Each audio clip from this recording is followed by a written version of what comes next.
Ассалаумағалейкум көпшілік. Бүгін flow элемент жөнінде айтқымыз келеді. Яғни flow элемент FT және FT-ге датчиктерге сигнал беруші қызметін атқарады.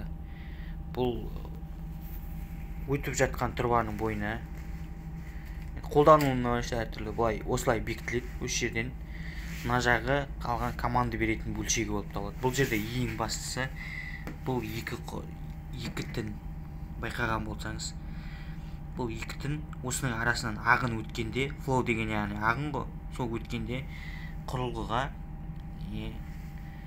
сигнал береді, тасымалдайды, қанша ағын өткендігі жөнінде.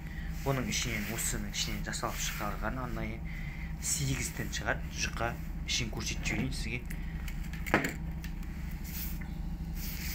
Жіңішке 8 тіндер осы тіндер арқылы, бұл осы басындағы тін арқылы сигнал тасымалдайды.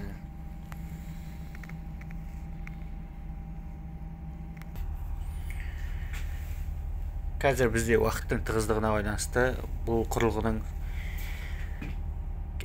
монтаждалуын саларым тағы да алдағы уақытта. Бірақ қазір сіздерге сызып көрсетіп жіберейін тақтаға. Мысалы, мынау дейтін бұлай өтіп жатқан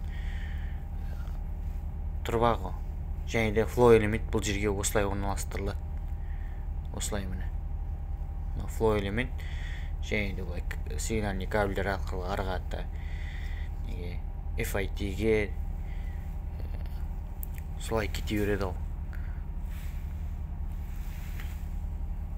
Ағын мысалы былай өтеді, соны өлшейді бұл құрылғы, қанша ағын өткендігі туралы.